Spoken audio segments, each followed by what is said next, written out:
to grade 9 history class. In today's class we are going to discuss chapter number 5, which is Pastoralists in the Modern World, and today's session will be session number 8.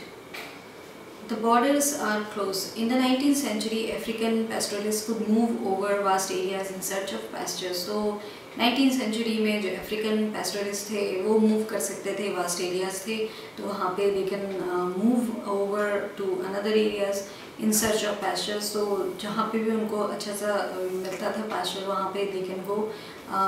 Then when the pastures were exhausted in one place, they moved to a different area to graze their cattle. From the late 19th century, the colonial government began imposing various restrictions on their mobility.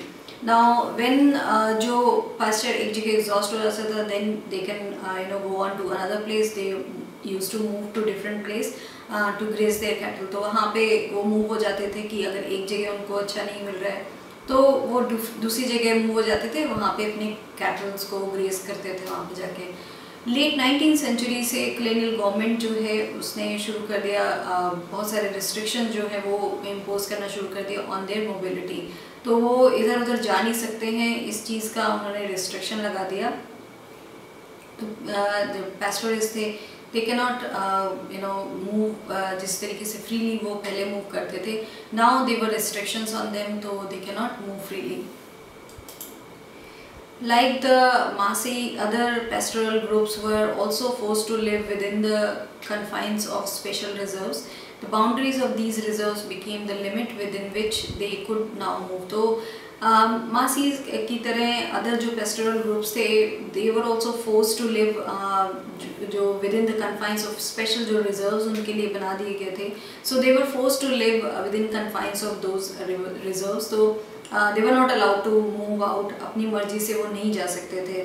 जो boundaries थी इन reserves की वो उनकी limit बन गई जहाँ पे वो रह सकते थे.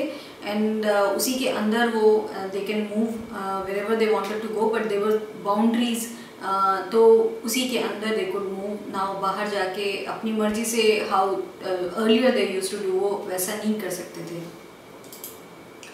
They were not allowed to move out with their stock without special permits, and it was difficult to get permits without trouble and harassment. Those found guilty of disobeying the rules were severely punished. Now, उनको ये भी नहीं allow था कि वो move out करें अपने stock के साथ विदाउट स्पेशल परमिट. तो उनको स्पेशल परमिट लेना पड़ता था अगर वो अपने कैटल और शीप उन सबको ले जाना चाहते थे. तो उसके लिए दे यूज्ड टू उनको वो सारा परमिट पहले लेना पड़ता था. एंड जो परमिट है उसको लेना बहुत डिफ़िकल्ट होता था. इट वाज डिफ़िकल्ट कि वो बिना किसी ट्रबल या हैरेसमेंट के उनको परमिट मिल जाए. तो वी कैन अंडरस्टैंड कि किस तरीके से थोड़े टाइम पहले दे यूज्ड टू वो फ्रीली कहीं पे भी घूम सकते थे, अपना कैटल ले जा सकते थे, व्हाटएवर उनका जो भी एनिमल्स वो रखते थे. बट देन कॉलोनियल रूल आया and then it all became difficult और उनको उसके लिए परमिट की ज़रूरत थी. एंड परमिट भी was not easy to get. बिना हरासमेंट के परमिट नहीं मिलता था, बिना ट्रबल के परमिट नहीं मिलता था. एंड जिनको ये पाया जाता था कि वो डिसोबे कर रहे हैं रूल्स का, रेगुलेशंस का, तो उनको सिवियरली उसके लिए पनिश भी किया जाता था. Pastoralists were also not allowed to enter the markets in white areas. In many regions, they were prohibited from participating in any form of trade. तो pastoralists जो थे वो अलाउ नहीं थे कि वो एंटर करें वाइट लोगों के एरिया में, तो वो भी अलाउड नहीं था. बहुत सारे रीजन्स में वो प्रोहिबिटेड थे from participating in any form of trade. तो किसी भी फॉर्म ऑफ ट्रेड में उनको पार्टिसिपेट करना भी प्रोहिबिटेड था. The new territorial boundaries and restrictions imposed on them suddenly changed the lives of pastoralists. This adversely affected both their pastoral and trading activities. तो नए जो ये territorial boundaries उन पे लगा दिए गए थे, instruction जो उन पे लगा दिए गए थे, impose कर दिए गए थे, उससे suddenly उनकी जो lives थी pastoralists की वो पूरी तरीके से change हो गई थी.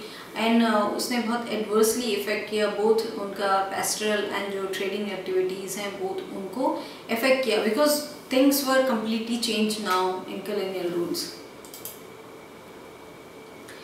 Drought affected the lives of pastoralists everywhere. When rain fail and pastures are dry, cattle are likely to starve unless they can be moved to areas where forage is available. तो drought जो है वो effect करता है pastoralists की life को everywhere. तो कहीं भी ड्रॉट होगा तो उनकी लाइफ इफेक्ट होगी, because the way they are, उनको उनके जो एनिमल्स हैं उनको ग्रास ग्रेज करनी है. अब ड्रॉट है तो वहाँ पे कुछ भी ग्रास ये सब नहीं होगा.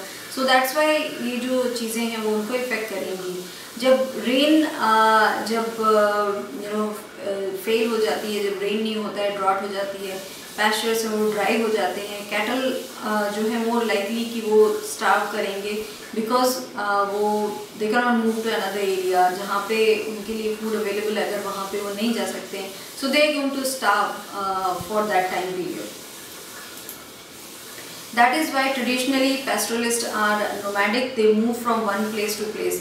This nomadism allows them to survive bad times and avoid crisis. So that is why ये एक reason है कि traditionally pastoralists जो हैं they are nomadic. वो एक जगह नहीं रहते हैं. They keep on moving from one place to another place. And यही एक reason है कि they can get food जो है available रहे, fodder available रहे. So that is why वो move करते हैं एक place से दूसरी place. जो नोमैडिज्म है वो अलाउ करता है कि वो सर्वाइव करें their bad time and also crisis जो है उसको अवॉइड करें. But if they will be restricted to one area, then it will be very difficult for them. Sorry. But from the colonial period, the Maasai were bound down to a fixed area, confined within a reserve and prohibited from moving in search of pastures. So colonial period में जो मासे थे वो उनको एक fix area में, they were bound down to a fix area कि वही एक फिक्स एरिया है, they can not go out from that area. उनको कन्फाइन कर दिया गया था विद इन रिजर्व, वो कन्फाइंड हो गए थे. एंड उनको प्रोहिबिट कर दिया गया था कि वो कहीं बाहर जाके अपना सर्च करें पैस्चर्स के लिए. तो ये सब उनको बिल्कुल भी अलाउड नहीं था now in colonial rule.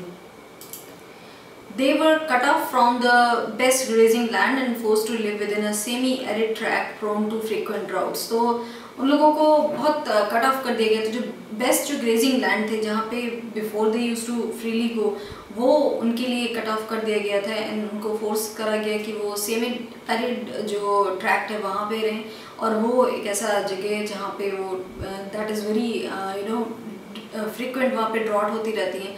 So that is why वो इट वॉज़ वेरी डिफ़िकल्ट उन लोगों के लिए, because the thing that is most necessary for them to survive, वही चीज़ उनसे ले ली गई. So that is why they were very उनकी लाइफ जो थी वो बहुत ड्रास्टिकली चेंज हो गई. Since they could not shift their cattle to places where pastures were available, large number of Maasai cattle died of starvation and disease in these years of drought. तो since वो shift नहीं कर पाए अपनी cattle को जहाँ पे pastures was available, तो large number of Maasai cattle जो हैं died of starvation, क्योंकि उनके पास कोई और food ही नहीं available होगा, तो they will die eventually. And either they died of starvation or disease in जो drought हुई इन सालों में. An inquiry in 1930 showed that the Maasai in Kenya possess 720,000 cattle, 820,000 sheep and 171,000 donkeys. In just 2 years of severe drought, 1933 and 1934, over half the cattle in the Maasai reserve died. तो एक inquiry जो हुई in 1930 that shows that the Maasai in Kenya they used to possess 720,000 जो cattle हैं, 820,000 sheep and 171,000 donkeys they used to own, and this was the number that they used to own in 1930. Just 2 years जब severe drought हुआ, and because of that, because वो जहाँ पे रहते थे तो वहाँ पे already बहुत ज़्यादा drought के chances रहते थे. So that is why severe drought की वजह से 1933 and 1934 की जो drought हुई, तो over half of the cattle जो मासे रिजर्व में थे they died. So this was the impact, इतना ज़्यादा impact हुआ उस drought का. As the area of grazing land shrank, the adverse effect of the drought increased in intensity.